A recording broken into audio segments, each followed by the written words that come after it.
Good afternoon, everyone. This is Jared Rand.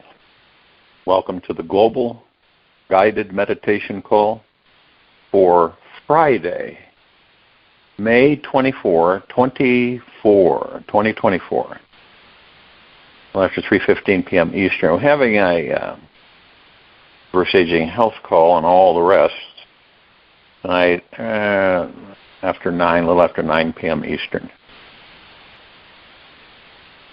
Maybe you've experienced this too, but you watch other people and how they've been influenced through their lives from the beginning. You know, who were the mentors, who were the teachers?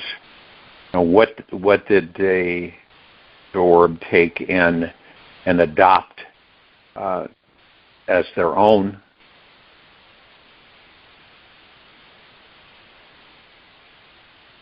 And this is a big thing for the civilization. Major.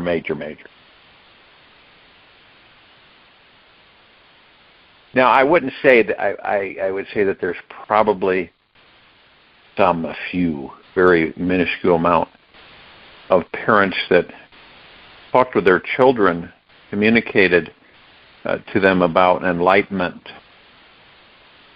the God within, pure consciousness. But for just about 99.99%, no one did. And when you ask people, do you know what enlightenment is?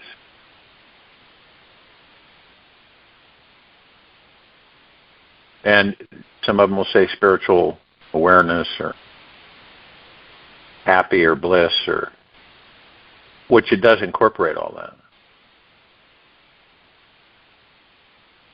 that. But see, we were never taught. It was never shared with us. Well, you know, we had religion. You know, I myself was, when I was growing up in the military, they call us service brats. And we would go to, of course, the Catholic churches, but there was nothing ever discussed about enlightenment, pure consciousness, deep eternal love and bliss, joy, or how to move into it. How, where do you begin? How do you do this? How do you find it?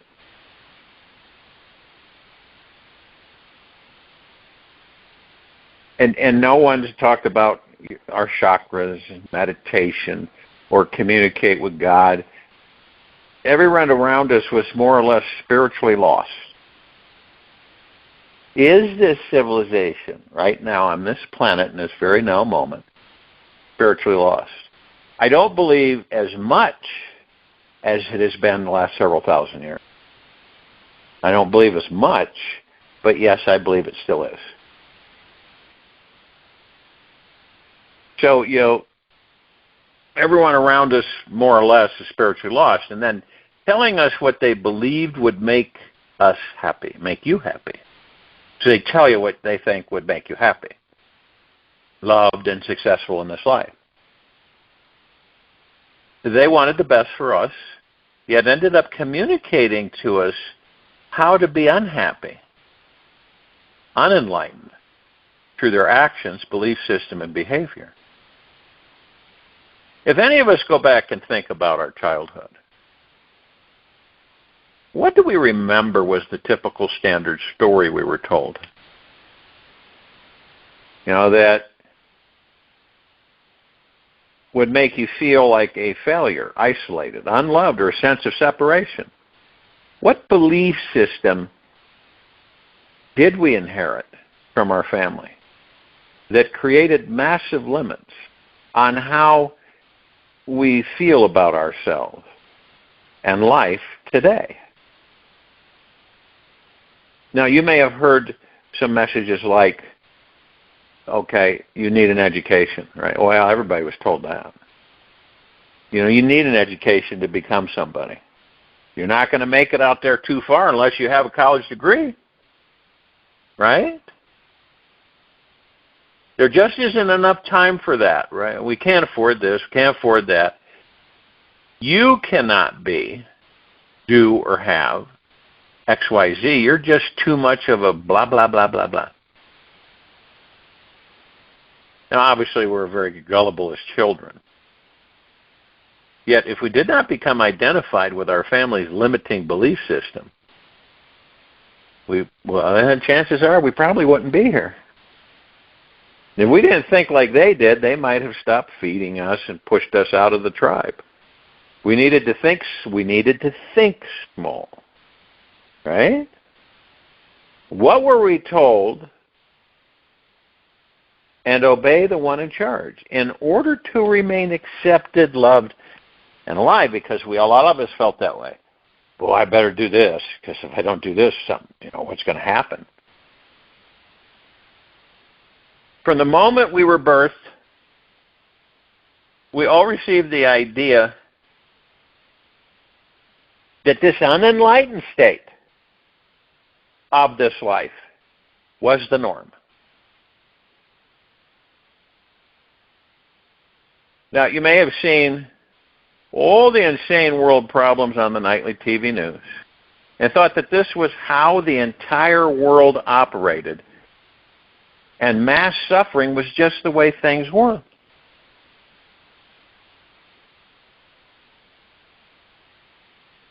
Now, people looking at that going, what a life. Why did I come down here?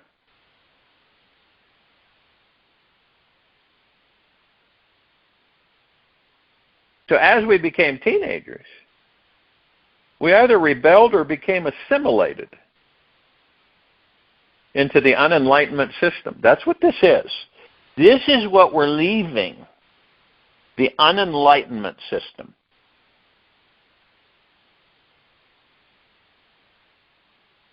And we aren't judging, we're watching all of this, and you can see it. How many of us are unenlightened? See, now, what's the difference? Enlightenment means you're at peace. You don't worry about what other people think. You deeply, eternally love yourself. You're moving into more and more understanding of the God that you are in the body. You experience long periods of bliss, joy, happiness. And you're content. And you're not insecure. And you don't have guilt. And you don't have fear. All of those things. And then, see, we fell deeper, most, into the story of separation. And the more we accepted or rebelled from our community, the greater our feelings of lack, isolation, and struggle grew inside of us. And being surrounded by unenlightened people was an enormous lose-lose situation. To make matters worse, we were forced to attend some jail-like educational system. That's what it is. Which worked about 3% of our brain's potentiality and was designed to churn once brilliant creative kids through social formatting grinder so they become hard workers for the system. We were taught wonderful lies that everyone believed to be true. Like how a human life expectancy should only be, now, 7,500 years. What a joke. That's a complete joke. We were told that we would have to work really, really, really hard to have a home, limited energy, resources, food, knowledge, and power. We were never taught to rebel against authority, think freely, independently, or even consider the possibility of becoming spiritually enlightened. Now, the school system made it illegal to teach children how to find a deep inner connection with the infinite source. It was not important to learn how to meditate, heal your body, your breath, how to make tantric love. Master your mind through totally quietness and stillness. Enjoy all our emotions. Know the infinite truth of who we are, or how to achieve absolute inner freedom and bliss. The society all around us is still hypnotizing adults and their children to believe that success is all about achieving a higher level of status, money, and career. Our poor educational system is still in its infancy, simply has never had a large dose of enlightenment, so it doesn't know any better.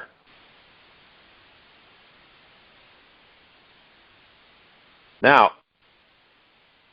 in this very moment, in this now, there are many awakened beings in this world today who know the truth that real success in this life is defined by how liberated, spiritually rich, loving, and enlightened we are as human beings.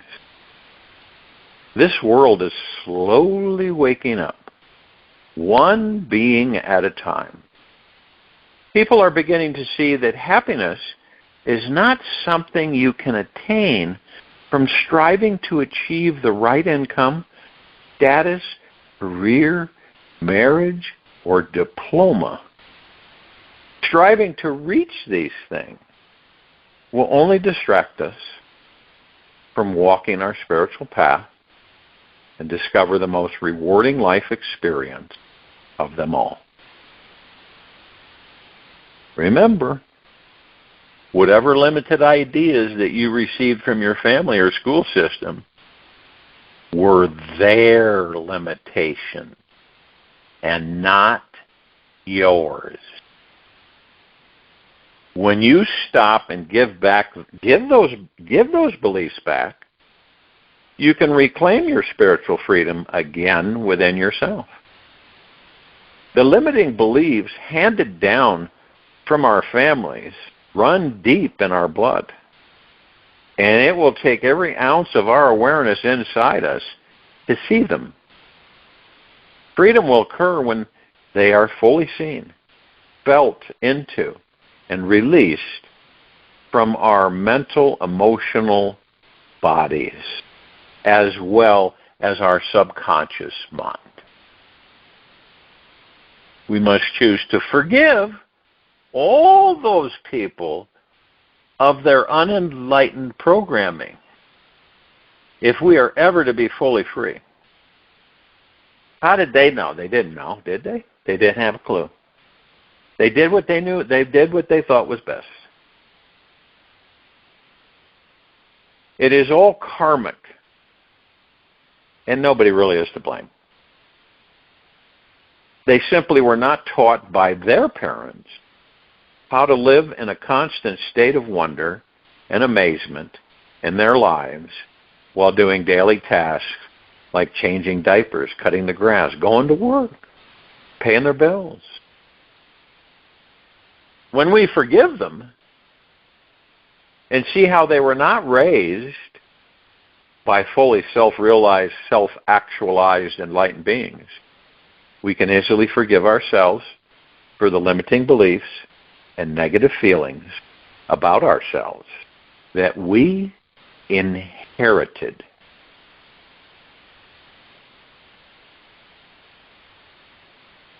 All of us are enlightened beings, period, within us. So why aren't we moving in that? Most don't know how. And most don't have the confidence, trust, or faith in themselves or this universe to embrace it. Many of us hide from our life mission and spiritual purpose in our mind. Thoughts are safe, while real life experiences out there seem dangerous, scary, and unsafe. Life is inherently insecure because death is always potentially around the next corner. We might find it easier to not take risks and go for our big dreams in this life for fear of getting hurt or lost in the wild ocean. When we only choose to stay safe, comfy, basically dead, inside our little comfortable fish bowls of old habits, we only do the things that once gave us a sense of confidence and security and stop growing completely.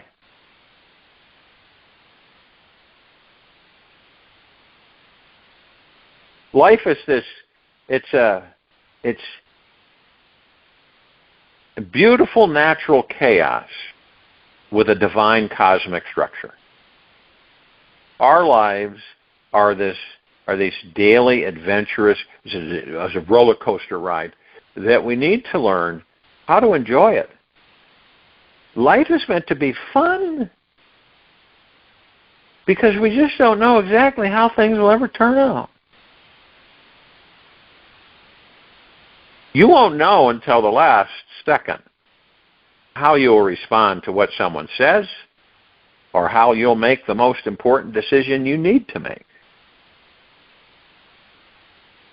Each experience in our life is here for our spiritual growth. Each boring, exciting, or normal experience is meant to expand you, help you see and feel this entire ocean around you now. And yes, jump out of your safe little fishbowl, swim in the ocean of existence. Easy to do. Simply stop thinking about your life and actually start enjoying the one you're living, feeling, and breathing in the now. Most of us will run from our fears. We run from them.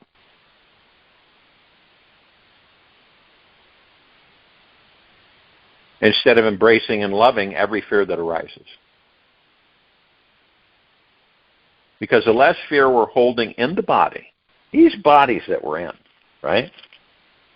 The more we can relax and open ourselves up to experiencing a more expansive, enlightened state of consciousness. All fears are simply emotionally contracted thoughts invented by a mind that still believes it is disconnected from the source. And that's absolutely ridiculous, because it isn't. It's all false. Fear's false. It's false. It isn't real. You imagine that? Look at how many of us, how it's frozen us and kept us, what do you call it, withdrawn. I mean, it's affected all of us on this planet. Have you ever feared something and you say to yourself, I'm going to do that to master your fear? Something that you can think about with you that you fear. Only you. We're not talking about everybody. We're just every one of us can do that. What is the thing that we fear? What is it in our lives, experiences, that we have raised this fear?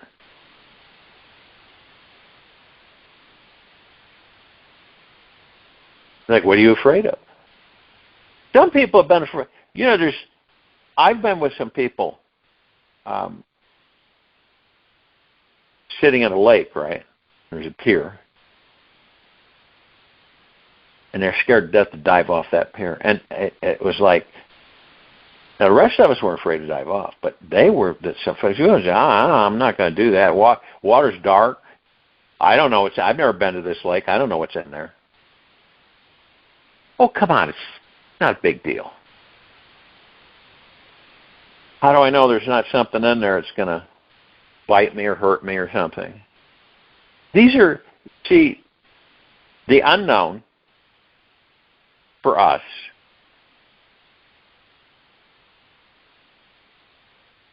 we create fear of the unknown when there's nothing to fear.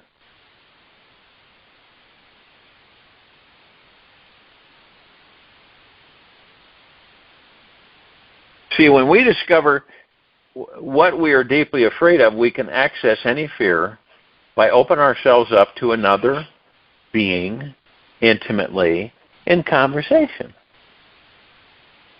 Letting the other peer into you. Have you ever sat across from somebody, okay, and in a relaxed state, just stared into their eyes? You would be amazed, maybe not amazed, how many of us just cannot do that. Why is that? Because we don't know ourselves, we're not comfortable with ourselves. Because of the things we were taught and how we were educated and programmed throughout our lives that kind of dictate through the ego mind. You feel insecure. You feel uncomfortable doing it. I mean, we used to do that. We had, I've mentioned this a few times, years ago we had a gathering that we would do. And we would have people come in and everybody sit in round tables, not square tables, round tables. Why? So everybody can see each other. That's the purpose of round tables. Without having to turn your head or anything. Everybody can see everybody. And so we would do this exercise where each of us would sit across from each other. All right? And we'd line this up. And stare into each other's eyes. And it was very interesting to see how many people would squirm and shift and look away and couldn't do it. Couldn't do it. Say, I can't do this. I don't feel comfortable with it. And there were a few others that did. They had no issue with it. And see, with all the things that we choose, every one of us, to suppress things. You ever done that? You just kind of take it and you go, nah, I'm just not going to deal with that right now. I'm not going to even address it with myself. It still piles up in that closet, our subconscious mind.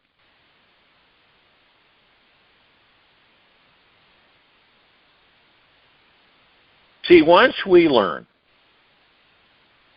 experience or learn, however you want to put it, what we're running away from,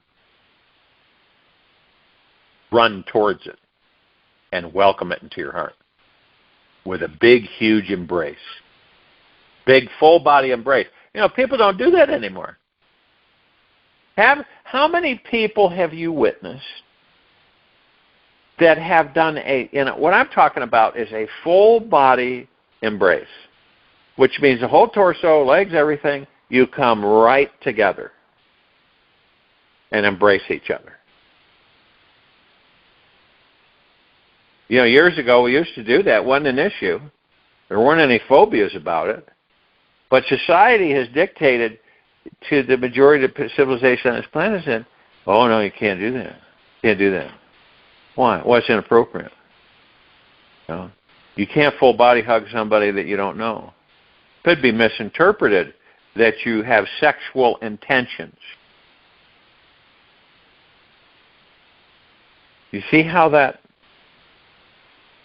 And now you got the fist pump and the bump, and it's crazy. It's absolutely crazy. Because, see, we have grown away from full body contact. okay? We've grown away from it because it's safer to not do that, as many of us view it. It's safer to not do that when it's actually our natural state of being. So when you welcome these, whatever you want to call them with yourself, fears, phobias, when you welcome these fears into your heart with a big embrace, right? This approach will dissolve any fear instantly, and in time it will be completely released from your body. The more practice we have in embracing our fears, the easier it becomes to find total relaxation so that we can access our full spiritual connection within our consciousness. What would happen? What would happen if all of us had no interest or motivation to fix ourselves? That we all deeply were deeply grateful for exactly the way we are, deep in our hearts. That all of us felt deeply grateful for exactly the way we are, in whatever moment.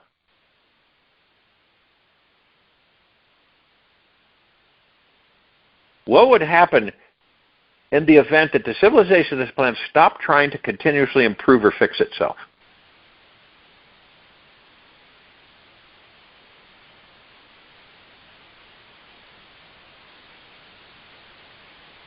Ask yourself this question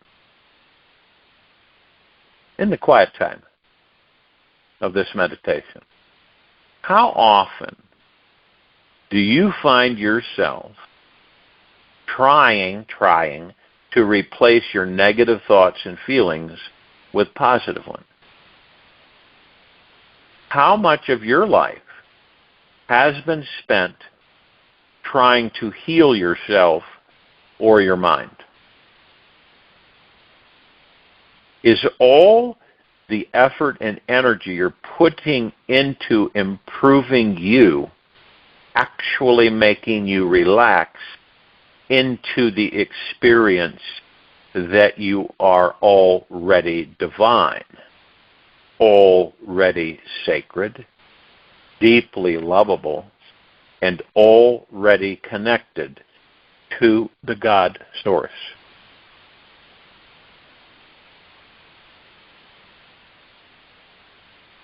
So the result from continuously fixing, improving, and healing yourself is perpetuating the feeling of and reinforcing, I'm not okay exactly as I am.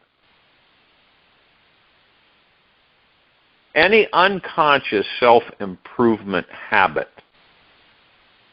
unconscious self-improvement habit, is just another egoic dis-ease. The real problem is not what it appears to be. Go to the root of the matter, which is this dualistic mind, and uproot the entire I'm broken and need to be fixed emotional program. Realize that who you are is neither these negative or positive thoughts, yet the consciousness and awareness behind them. The consciousness and awareness behind them, all of it, this physicality, this material physical world, that we're in, and in these bodies, and to experience life and enjoy life.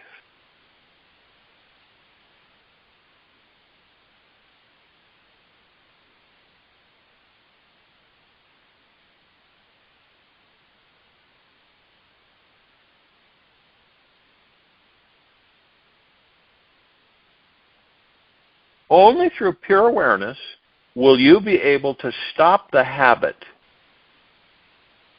of trying to change, fix, and improve yourself, and instead surrender deeply into the spiritual sacred core of your being, where self-realization is.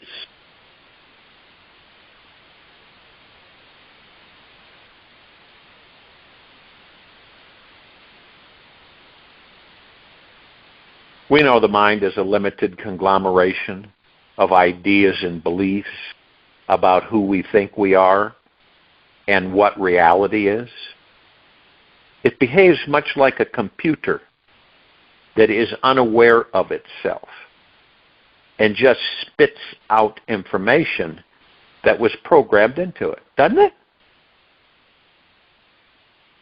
The mind is like a machine, so it is not conscious. And it is a horrible master, but a great servant. We're all faced with this, all of us. In the event that we're fortunate enough in this life to comprehend that we need to train the mind so that we can use it instead of being used by it. It cannot remain in the present moment. It just can't do it. You know that you wander, we all wander off. Okay? You can be focused on something, and the next thing you know, you're off over here. And a lot of people get frustrated with that. But you don't, see? Gentle, kind, generous, and humble with yourself at all times. So if that happens, you just say, okay, well, I'll start over. And if I have to start over 300 times, I'll do it.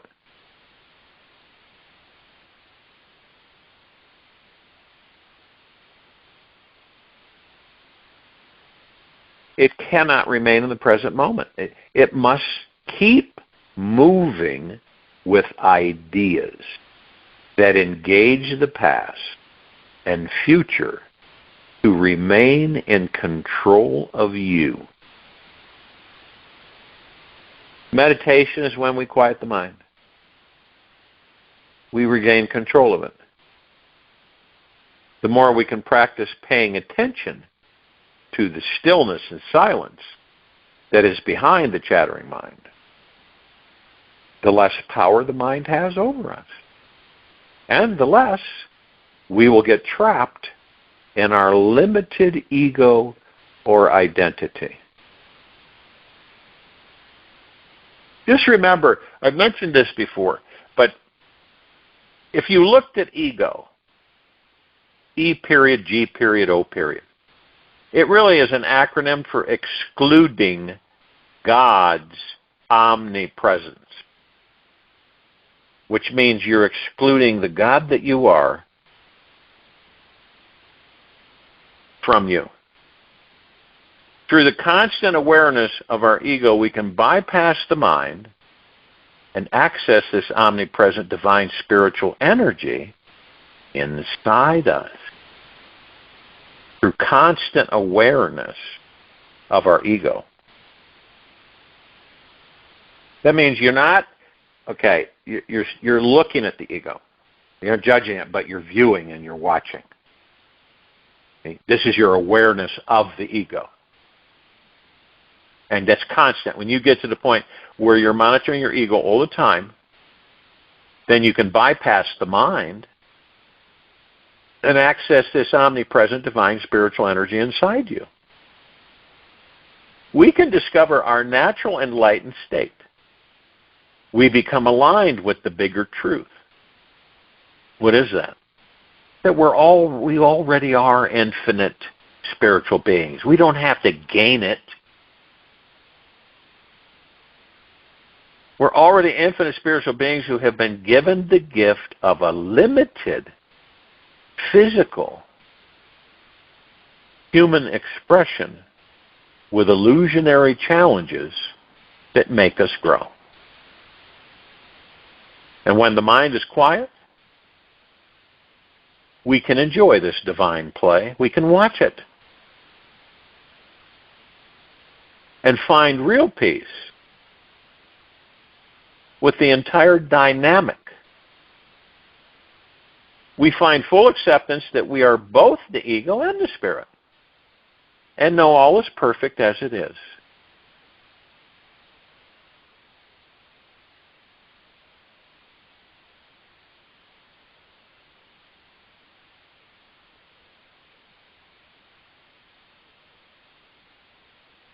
As humans, we tend to get attached to or avoid certain thoughts and feelings we believe will make us happy or unhappy.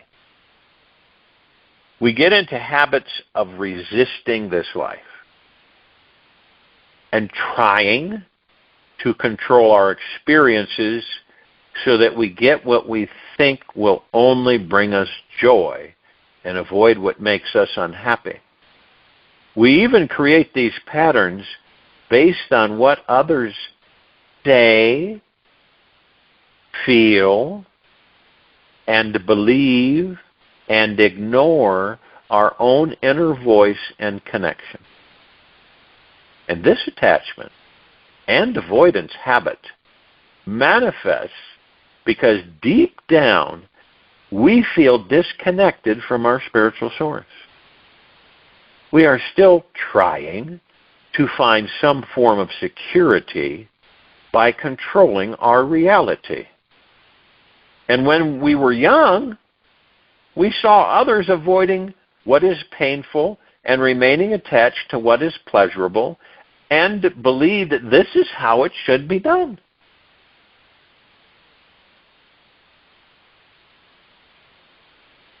Now, something shows up when we listen to our heart and stop being attached to or avoiding anything. State of enlightenment. And when we understand that life, this life, is like a pendulum. You know, you see a pendulum on a clock, right? Designed to swing and give us both experiences of pain and pleasure. We can transcend them both by accepting this natural pendulum swing back and forth. We become free from being the one who always needs to be in control and running the show.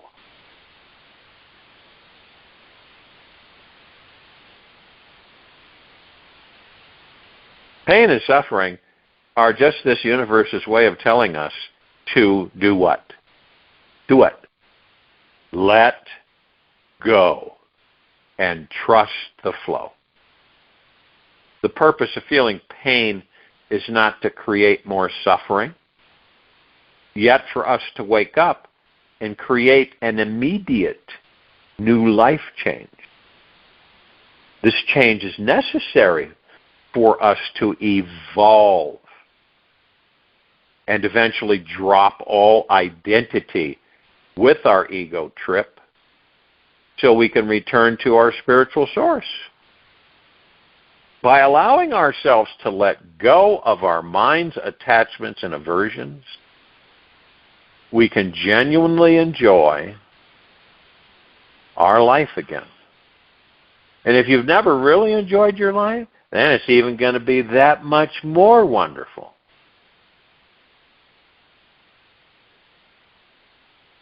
We then start energetically communicating to this universe. Energetically, not energetically communicating to this universe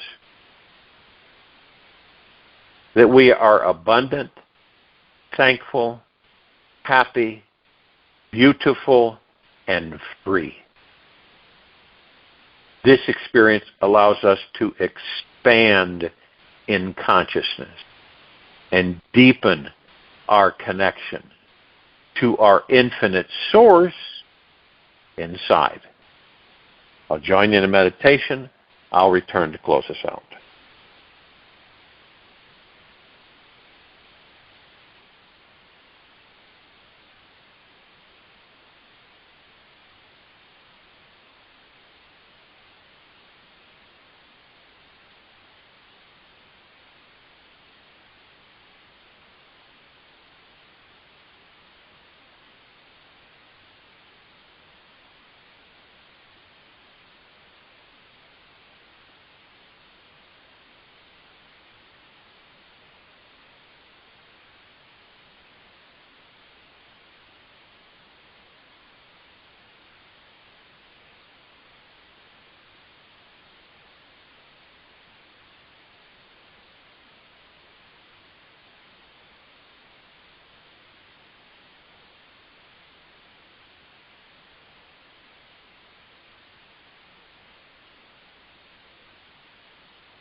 Take an easy and slow breath in through the nose,